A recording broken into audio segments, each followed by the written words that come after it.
It doesn't matter what it says in the Bible, because we know that story was adopted and adapted from elder mythology, inspired by a localized event in an Iraqi floodplain. Well, I came to blows again with Aron, which I wasn't expecting. There's a guy who keeps telling Christians who don't know anything about science to not get involved in science and not get involved in biology and not make comments. Therefore, he should be consistent and do the same thing with the Hebrew language. For example, evolutionists, they believe that they lived and died millions of years before humans appeared on the Earth. And for people who don't really need to believe anything of the sort for any particular reason, I have no problem, but it would really suck for you guys if you found out that in a Bronze Age book, like the Book of Job, you would see something like a dinosaur.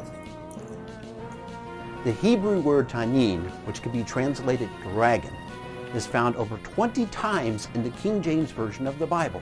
Everyone who, centuries ago, used the word dragon described lizards or snakes or similar animals and fanciful exaggerations thereof. And so he started ravaging around and tried to find some people who were trying to explain that this isn't talking about a dinosaur. He hasn't gotten hold of the right people for this. In my Bible, down at the bottom, those notes at the bottom of the page are somebody's opinion about what Scripture says. And they say that Behemoth was probably a hippo or an elephant. Verse 15 tells us, "Behold now Behemoth. He is the chief in the ways of God." The original Hebrew word for chief is Reshith, and it simply means first in rank. In the context of this verse, it means the largest of land animals. Whatever the biggest beast was that got off the ark with Noah is the behemoth. It could be a dinosaur, sure, but as you might have guessed from the slide here, I'm going to contend that it is the elephant. The behemoth is the elephant. These 20 Bible commentators of yesteryear. The Hebrew word behemoth, used in this text, simply means the largest of animals. Quite so. Have a plural mark, very similar to when in English we say the elements came. And now obviously we're talking about something like a tornado or a very scorching sun or something, or terrible hail, or I don't know, a tsunami. Very similar the way it's using the plural mark on this is the name of this animal. It's called Behemoth, which means the animals. That's its name. Behemoth. That's its name. This animal's called the animals. Shalom! Hi and welcome to a new Hebrew lesson with next one is elephant. Elephant is peel. Peel, just like feel in Arabic. Feel and feel. And the last one is monkey. Behold, he drinketh up a river and hasteth not.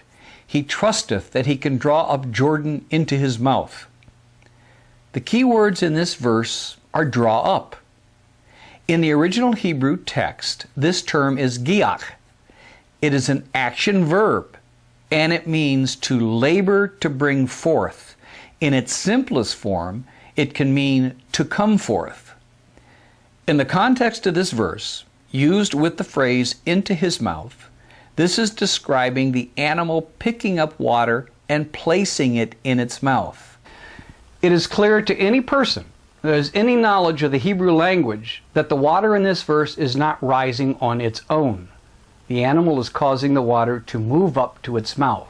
The term giach indicates that there is an effort on the part of the animal to cause this action. Yiftar ki gayoch yardan al pihu. He is confident if the Jordan gets to his mouth. If the water's going inside his mouth, it's le pihu. He that made him can make his sword to approach unto him. In the Word Biblical Commentary, he that hath made him hath furnished him with a sword. In other words, God gave Behemoth a sword. And I want you to notice the elephant's tusks.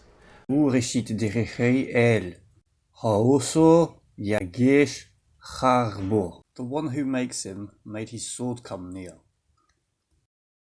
Verse 17 reads, He moveth his tail like a cedar, the sinews of his stones are wrapped together. It says the sinews of his aggressive blows are wrapped together.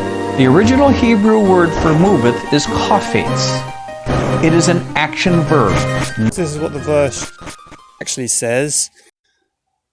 Matenaim is the place around, up in the hips, around the belt region. Matenaim, around where I would say the muscles are that are attached to the tail.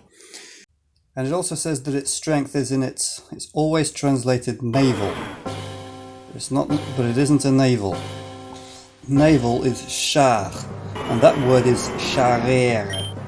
The word that's used in Song of Solomon, chapter number 7, with a husband talking to his wife, is between legs and the belly, described as a rounded bowl that never lacks mixed wine.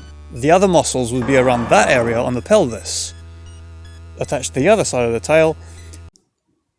It actually says he delights his tail like of a cedar tree. Sort of a bit like saying, this is my asset, I can use it like a cedar tree. The name Diplodocus means double beam, referring to the long muscles along its belly to support its very long neck and very long tail. And I told him, you know a lot about biology, and you know that elephants don't use their muscles around their vagina any. Not that it would be noteworthy to be talking about that. But if you look at the pelvis of a sauropod, you can see this huge bone that would be around its vaginal area for a female one, and that muscles would attach to it, and that might be what the muscles are attached to the tail with, and it would be with those that they would be able to move their tail. It actually does work very well. Thanks to my strength, my delight is this tail that's like a cedar tree available to me. And he answered me, well, even though Francesca Stavrakopoulou said he should be more respectful of people who believe in God, he decided to give us this. He said, it most likely means penis. I'll let the Christians decide for that. Well, I'll tell you something. That word means tail. Penis is fatsui.